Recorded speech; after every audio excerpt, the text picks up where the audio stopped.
Welcome back to the channel, Captain Chad Gabs. This is TFE TV. Thank you for tuning in. I really appreciate your attention. We're going to talk about the foundation for off-leash obedience. And I know a lot of the time when I explain things to people, it's like very practical and very simple. And people are usually like, oh my God, like that makes all the sense in the world. Like just yesterday, I contacted a client that's like, yo, I'm getting my dog fixed at 6 months.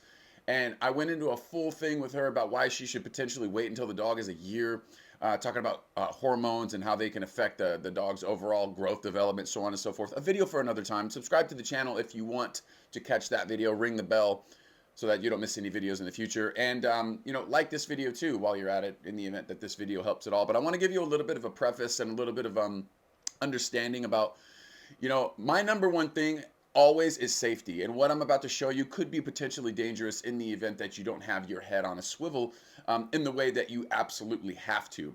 But see, here's the thing. I did a ton of foundational work with my puppy. She's about 3 months old now. So I've since she's 8 weeks old, I've been doing foundational work with her. I've been spending tons of time with her, getting her to follow me around, engaging with her, hand feeding her.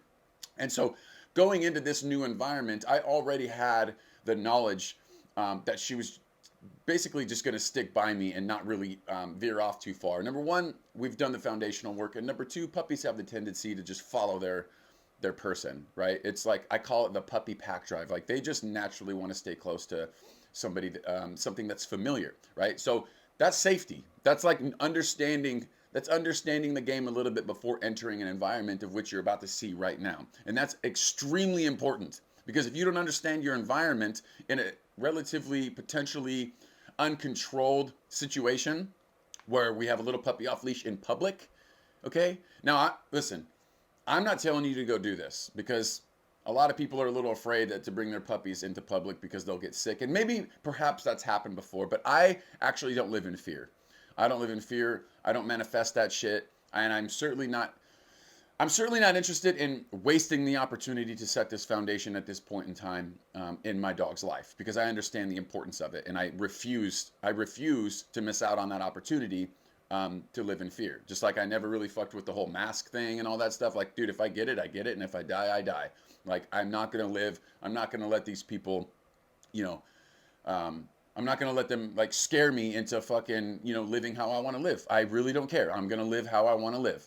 All right. And so this is me. I'm not telling you to do anything. I'm just sharing you how I do it.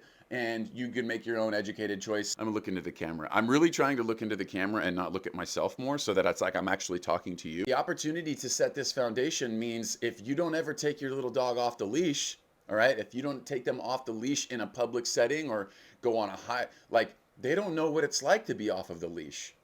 It's a commodity. They're never going to come back to you because it's fucking party time. I don't know this feeling. This is a foreign feeling to not be shackled up, right? So from the very beginning, we just show this dog what it's like to be off the leash with me. You get paid for coming back to me. It's just like you're going to see in the video right now. So that's the problem people have when they don't have a recall on their dogs. And especially if they wait until the dog's in their adolescence to start teaching recall.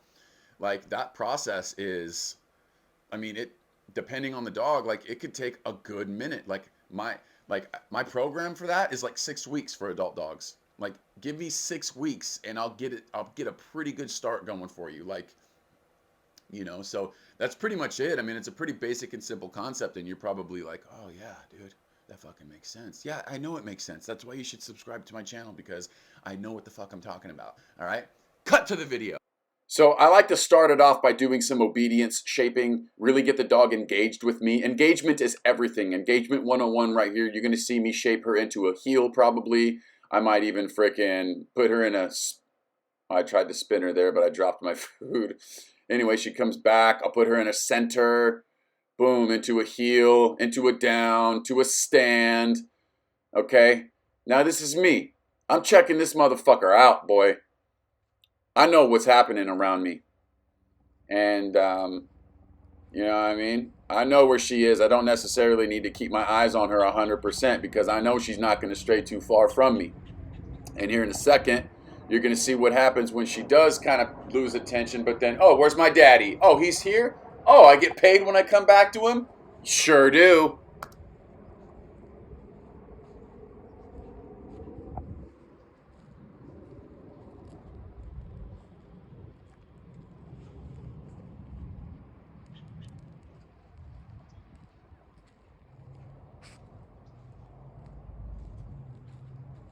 Good girl.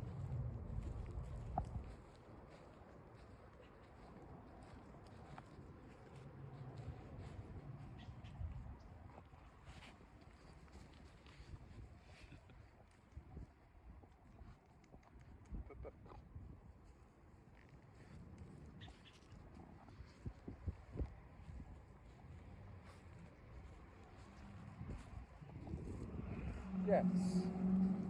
Good.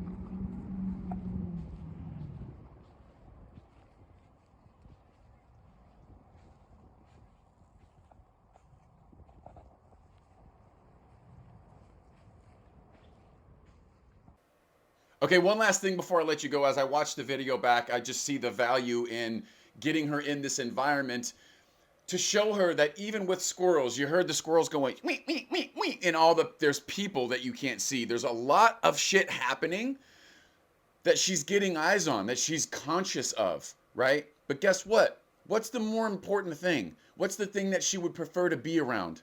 Me. So all of that stuff is becoming, that don't mean shit. It's just a person. It's just a squirrel. It's just this. It's just that. My daddy is more important. Being with my daddy is the safe zone. Okay? That's the beginning process of a well socialized dog. How well does the dog ignore shit in the environment? Okay? I got a whole video about socialization. Maybe I'll link it in the description below. But thank you for tuning in. Let me get back to the camera again. There I go, looking at myself. I know I'm handsome and all. But shit, dog. I'm talking to my squad. Thank you for watching the video. I hope you got something from it. If you want to become a TFE patron, if you really appreciate my shit, I'll link that in the description as well. Follow me on all social media platforms. I'm the Dog Moses on TikTok. I'm Team Floppy Ears on Instagram. And I'm Captain Chat Gabs, and I will see you in the next video. Bow.